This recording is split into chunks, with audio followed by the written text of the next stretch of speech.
serie que comencé hace algunos domingos. La suspendimos el domingo pasado por nuestro invitado que estuvo enseñando la palabra.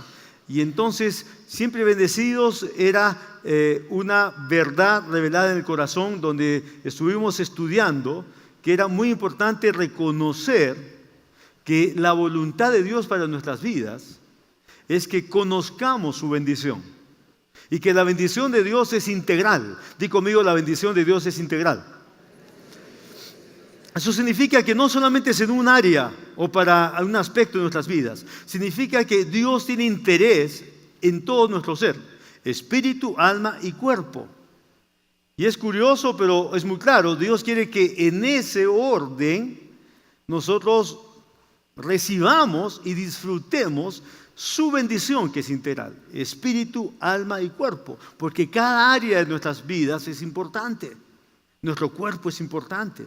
Si no, pregunta a alguien que ha perdido alguna función básica o tiene alguna dificultad física, entonces te van a decir que sí, que la salud es importante. Entonces, Dios quiere bendecir nuestro cuerpo. Pero ¿cómo lo va a hacer si no tenemos revelación de lo que Él dice que es su voluntad y está en su palabra? Y si no activamos nuestra fe en esas promesas de sanidad que nos ha dado, no va a ser fácil. Porque es por fe. Dile a tu vecino, es por fe. Vamos, pero díselo con una sonrisa. Dile, es por fe. Si no, lo estás asustando, lo estás botando de la iglesia. Sí, es por fe. Y Dios quiere que seamos personas de fe. Y Dios quiere que todos nosotros nos movamos en modo fe en esta vida. El que no se mueve en modo fe, la vida se pone difícil. Es la verdad. No importa la edad que tengas, te voy a siempre a enseñar y aconsejar desde esta plataforma espiritual que es necesario que te ubiques en modo fe y así avances. ¿Cuál es el modo fe? Que te agarras de esta palabra, tu Biblia. Te agarras de la palabra y no la sueltas. La pones en tu corazón, dentro. La pones también en tus pensamientos y no la dejas. Porque esta palabra contiene la voluntad de Dios. Y contiene las promesas de Dios. Lo que Dios desea hacer y lo ha prometido está aquí. Y es verdad. Entonces, si tú te agarras de esas promesas de Dios y las crees, te va a ir bien. Eso es vivir en modo fe. Así de sencillo. Pero tienes que tomar esas promesas y no soltarlas. Porque esta vida te va a invitar a que sueltes las promesas.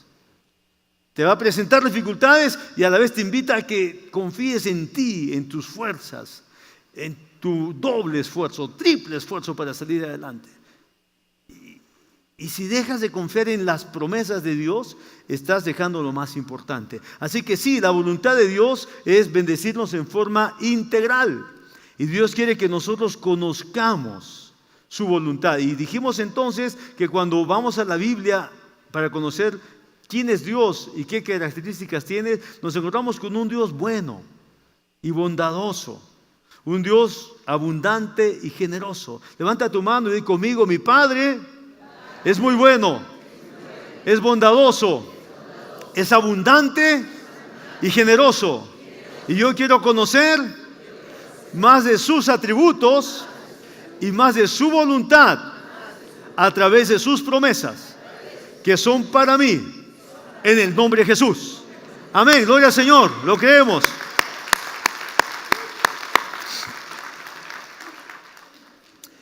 Entonces, dijimos después que necesitamos convertirnos en mejores administradores de cada uno de los beneficios y las bendiciones que Dios nos otorga. Porque Dios nos da de sus beneficios. Dios nos extiende sus bendiciones. ¿Cuándo? Cuando estamos creyendo sus promesas. Y cuando comienzan a venir entonces esos beneficios que Dios dice que son para nosotros y comienzan a manifestarse las bendiciones que Dios ha reservado para los suyos, entonces tenemos que practicar cada vez una mejor administración. Dice el salmista en el Salmo 68, 19, bendito el Señor, cada día me colma de sus beneficios. El Dios de nuestra salvación. Dios nos colma. Di conmigo, Dios me colma. Y tienes que acostumbrarte a hablar así porque es lo que dice la Biblia. Dios me colma de sus beneficios. Y cuando tú comienzas a ver los beneficios de Dios, entonces te haces responsable de ser cada vez un mejor administrador. ¿Por qué? Porque Dios toma en cuenta si somos o no capaces de administrar bien lo que Él nos otorga. Y hay muchas verdades. Y Jesús explicó los principios de la administración a través de muchas de las parábolas. Es más, es el segundo tema más reiterado en las parábolas de Jesús, la buena administración. Y Jesús dijo entonces que el que administra bien, no importa si tiene poco o si tiene mucho, el que administra bien va a tener más. Y el que administra mal, tampoco importa si tiene poco o si tiene mucho, va a tener menos. Eso es lo que dijo Jesús. Entonces, no es lo importante cuánto tienes hoy. Lo importante es si estás desarrollando tu capacidad administrativa, porque Dios es rico, tu Padre es rico y tu Padre es un Dios bondadoso. Él es generoso. Y si tú eres una hija, un hijo, y tienes un poquito de inteligencia, entonces te pones pilas y te pones a revisar cómo puedes ser un mejor administrador. ¿Por qué? Porque de eso depende. Haz de cuenta que naciste en una familia donde son millonarios. Y tus padres son millonarios. Tienen millones de soles. Y tú estás creciendo en esa familia. A ti no te interesa producir millones.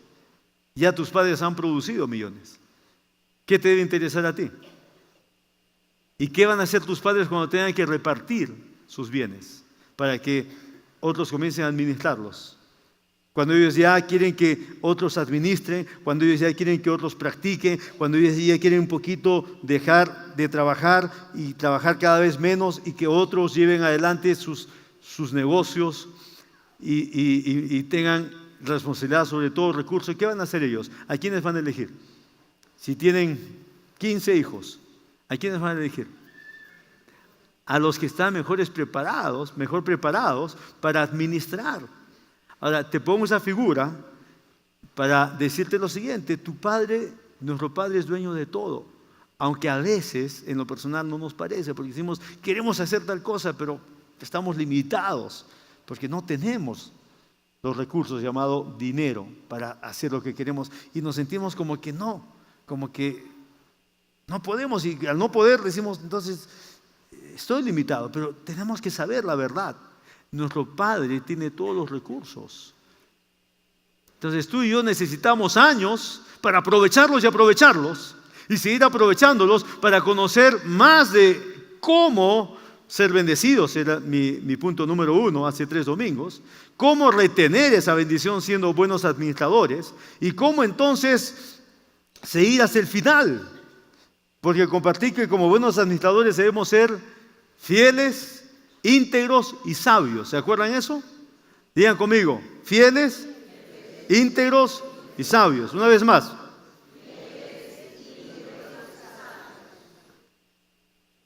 Hasta el final. ¿Qué significa? Que debemos desarrollar esas cualidades que Dios nos da, no hasta casi el final, sino tenemos que ser hasta el final. Porque si no somos hasta el final, nos desviamos. Y cuando nos desviamos, de pronto dejamos de ser fieles. Ahora, cuando hablo de ser fieles, no estoy hablando solamente de ser fieles en cosas materiales o en dinero. Estoy hablando que la bendición es integral, así como son nuestras vidas. Entonces, si vamos a ser fieles hasta el final, significa que vamos a ser fieles en todo. Si vamos a ser íntegros hasta el final, sin desviarnos, significa que vamos a practicar integridad hasta el último aliento que nos toque aquí en la tierra. Porque si no es hasta el final, de pronto nos desviamos. Y si nos desviamos, número 1, no estamos agradando a Dios, y número 2, no vamos a poder cumplir el propósito para el cual Dios nos puso aquí en la tierra. Vamos a ser entonces sabios hasta el final. ¿Por qué? Porque si no es hasta el final, cometemos alguna decisión o varias necias y nos quedamos con los resultados de los necios y no con resultados de sabios. Así que di conmigo: fiel, íntegro y sabio hasta el final. Tenemos que seguir en ello, tenemos que perseguir y perseguir ello. ¿Por qué? Porque es lo que Dios quiere para nosotros. Entonces, hace pocos días, la semana pasada, el Señor me comenzó a hablar de generosidad y de atrevimiento. Y me puse a pensar entonces que como hijos de Dios y como iglesia tenemos que tener esta verdad revelada, que no existe nadie más generoso que nuestro Padre. ¿Están de acuerdo conmigo? Entonces, muchos creyentes no saben que son generosos. No lo saben. Pero sí lo somos. ¿Por qué? Porque nuestro Padre Celestial lo es. Cuando nacimos y vinimos a este mundo, ¿ustedes creen que nacimos generosos, sí o no, cuando nacimos? No. Cuando éramos bebés, no teníamos una pizca de generosidad, porque la Biblia dice que hemos nacido con la naturaleza de pecado. Por eso tú y yo, un día hemos necesitado escuchar buenas nuevas, que hay alguien que murió por nosotros, que llevó nuestros pecados en esa cruz y que al creer y confiar en Jesucristo sí podemos ser salvos. Entonces, cuando hemos hecho esa decisión de fe, nuestros pecados han sido perdonados, nuestra naturaleza ha sido cambiada y ahora tenemos una nueva naturaleza en Cristo Jesús. Entonces, cuando nacimos, no teníamos una pizca de generosidad. Nacimos con una naturaleza que era egoísta. ¿Están conmigo, iglesia? Pero nuestro segundo nacimiento, esa es una buena noticia para todos, nuestro segundo nacimiento hace que todos nosotros seamos generosos. Amén. Somos generosos. ¿Dónde? En nuestro corazón. ¿Por qué? Porque hemos recibido la naturaleza de Dios, ahora nuestro Padre, y tenemos su naturaleza, y su naturaleza es de generosidad. Dile a tu vecino: somos generosos. Dile: somos generosos por nacimiento. No estoy hablando del primero, sino del segundo. Somos generosos por ese segundo nacimiento. ¿Por qué? Porque somos hijos de Dios, y como hijos de Dios, entonces, sí, somos generosos. Ahora, muchos creyentes en la tierra no actúan con generosidad. ¿Por qué? Porque si yo pregunto a secas sin explicar eso, ¿quiénes son generosos? De pronto, menos de la mitad levantan la mano, se quedan pensando: soy, no soy, la verdad es que no soy, mejor no levanto la mano. En el primer servicio pregunté a secas y me asombró cuántos levantaron la mano. Y varios la levantaron y la bajaron después porque se quedaron pensando: creo que no soy generoso, así que... ¿En serio? Entonces, ¿por qué? Porque estamos pensando: bueno, quizás pues mis acciones no son generosas. No me califico generoso, no me considero generoso. Sin embargo, espiritualmente la Biblia dice que sí somos generosos. ¿Por qué? Porque hemos nacido de nuevo. Y en ese nuevo nacimiento somos hijos de Dios. Y si somos hijos de ese Dios tremendamente generoso, entonces tú y yo también somos generosos. Encontré este concepto en el diccionario: generosidad. Es un valor caracterizado por ayudar a los demás o a alguna causa sin obtener nada a cambio. Procede del latín generosiatitis. Y a la persona que practica se le califica como generosa. ¿Cuántos son generosos aquí? Miren, con toda la explicación que he dado, levantan la mano el 15%. Todos somos generosos. ¿Por qué? Porque hemos recibido a Jesús en el corazón. Y al recibir a Jesús, tenemos la naturaleza de Dios nuestro Padre, y Él es generoso por naturaleza. Y tenemos su naturaleza. Entonces somos personas generosas. Otra cosa es ahora que nos comportemos como generosos, que pensemos y que actuemos como generosos. ¿Puede decir amén? Entonces, si somos generosos y nos toca entonces entender esta verdad y nos toca entonces funcionar con esa verdad.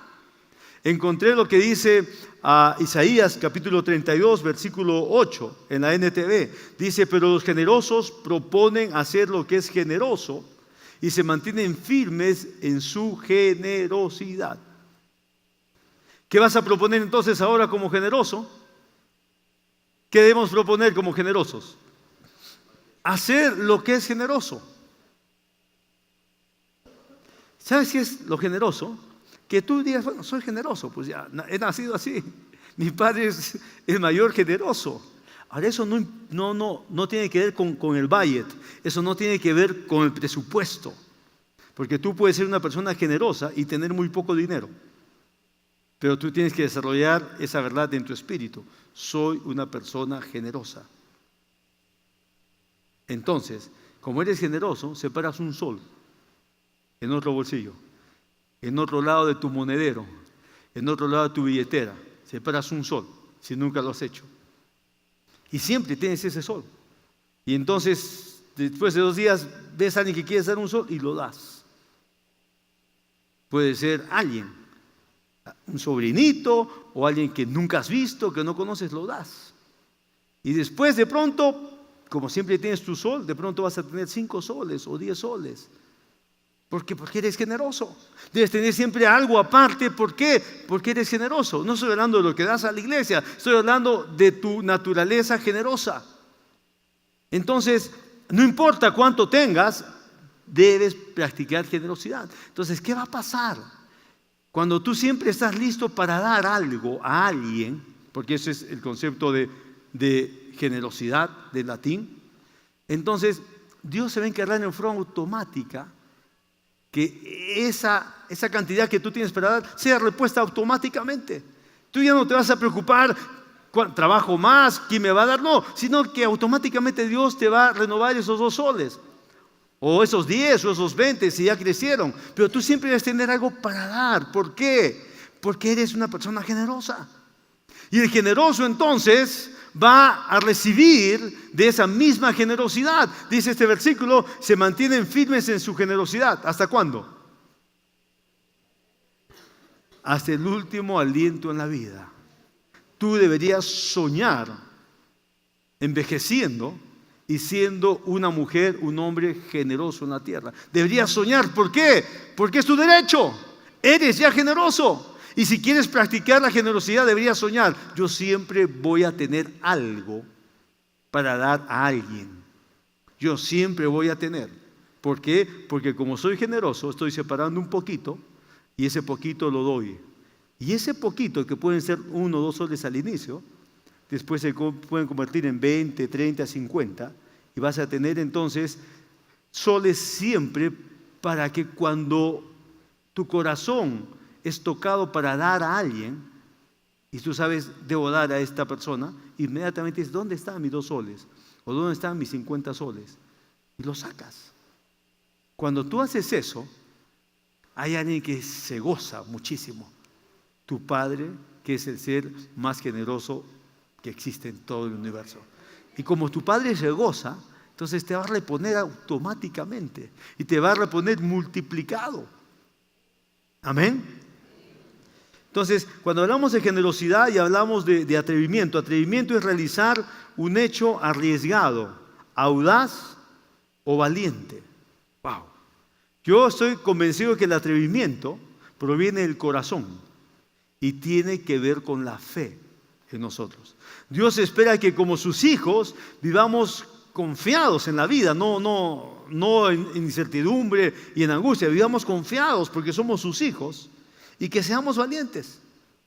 Así que el atrevimiento en nosotros hace que Dios se mueva para respaldar aquella acción que hemos realizado conforme a su palabra. ¿Cuántos de ustedes quisieran ser más atrevidos en su dar? ¿Quiénes más quisieran ser más atrevidos en su dar?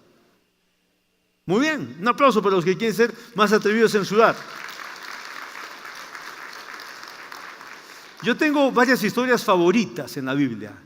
Quiero leerles una que está en Lucas capítulo 7. Escúchenla tan solo. Dice, uno de los fariseos invitó a Jesús a cenar. Así que Jesús fue a su casa y se sentó a comer. Cuando cierta mujer de mala vida que vivía en la ciudad se enteró de que Jesús estaba comiendo allí, llevó un hermoso frasco de alabastro lleno de un costoso perfume. Llorando se arrodilló detrás de él a sus pies. Sus lágrimas cayeron sobre los pies de Jesús y ella los secó con sus cabellos. No cesaba de besarle los pies y les ponía perfume. Cuando el fariseo que lo había invitado vio esto, dijo para sí, si este hombre fuera profeta, sabría qué tipo de mujer lo está tocando. Es una pecadora. Bueno, paramos ahí la historia. ¿La pueden ver en pantalla? Que no sea pequeña, amplía tu pantalla. Que sea en pantalla gigante. Esta es una historia fantástica. Porque este fariseo, me imagino yo, no dice la Biblia, creía y no creía. Creía en Jesús, por eso lo invitó a su casa. No todos los fariseos invitaban a Jesús a su casa, más bien eran enemigos de Jesús, eran perseguidores. Este fariseo seguro que creía en Jesús y estaba dudando a la vez y lo invita a su casa a una cena especial con invitados que él invitó alrededor de su mesa. Pero ahí Jesús estaba como el invitado especial porque ese fariseo dijo, de pronto en esta cena decido si creo o no creo. Decido si este realmente es el Hijo de Dios o es un falso. Y lo invita a la mesa entonces, y la mesa estaba completa, pero fuera de los invitados, fuera de la mesa, fuera de los que iban a ser contados en los platos que se iban a servir en aquella cena, hay una mujer que fuera se entera, Jesús está en la ciudad y esta noche lo han invitado a una cena. Y yo creo que Él es mi Salvador. Yo creo que Él puede perdonar mis pecados. Yo creo que Él me puede dar una vida diferente. Y esta mujer entonces saca un perfume valioso, de mucho costo, dice la Biblia. Tenía ahí guardado ese perfume que representaba dinero, representaba sus ahorros. Y toma ese perfume y dice, voy a hacer algo. No me han invitado. De pronto me botan, de pronto no me dejan entrar en la puerta, de pronto me humillan, quizás me marginen, hasta de pronto me insulten, pero ni siquiera voy a quedarme en la puerta. Yo me voy a meter, voy a entrar a la mesa, en medio de donde esté la cena. Si esté en la entrada, si esté en el plato de fondo, no me interesa, yo voy a ir con mi plan. El plan de ellos, en qué está la cena, cuánto dura la cena, es asunto de ellos. A mí no me interesa. Ella dice, yo voy a ir con mi plan y voy a cumplir lo que tengo en mi corazón. ¿Qué mejor ejemplo en el Nuevo Testamento de una persona generosa y atrevida? Ahora, ella no tenía la presencia de Dios. No había conocido a Jesús cara a cara, pero escuchó. Y ella conmigo escuchó. ¿Cómo viene la fe? Por oír. Ella entonces oyó de Jesús, dijo, ahí está mi esperanza, ahí está mi salvación. Preparó su ofrenda y se metió. Y cuando se metió allí, no pidió permiso, se fue por las espaldas de Jesús, ni siquiera dio la cara. Se fue por las espaldas del asiento de Jesús, como un perrito, como alguien que está por ahí.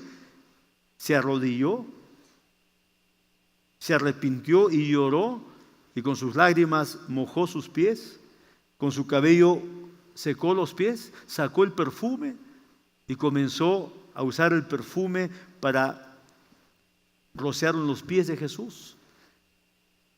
Eso era atrevido, sumamente atrevido. Porque ella pudo haber sido insultada, sacada, puesta a un lado. Ella de frente lo hizo. Ella estaba haciendo un acto valiente, un acto arriesgado, como dice el concepto. Fue audaz. Quería hacer lo que había en su corazón hacer. ¿Qué hay en tu corazón hacer en este tiempo? ¿Hay en tu corazón hacer algo audaz para el Señor y de pronto no tienes los medios financieros? ¿Hay en tu corazón hacer algo grande para el Señor, pero de pronto no tienes el dinero suficiente? De pronto tu empresa no está produciendo como quisieras, pero tú quisieras dar 7 veces más de lo que en ese momento puedes para el Señor, para su obra. Tú puedes ser audaz en este tiempo. Justamente cuando Dios da oportunidades como esta, que estamos en tiempo para comenzar la construcción de nuestro nuevo templo, Dios da oportunidad a todos para que nos movamos con audacia, para que seamos atrevidos, para que jóvenes que no tienen trabajo puedan tener un buen trabajo, para que personas que su negocio no está produciendo puedan ver que su negocio puede producir 5 o 7 veces más por la mano de Dios cuando actuamos. Esta mujer hizo todo lo que tenía que hacer. Y mientras el fariseo estaba pensando, si este hombre fuera un verdadero profeta, sabría quién es esta mujer que está tocando sus pies. Y Jesús dice que conociendo los pensamientos del fariseo, le habló, no pensó, le habló.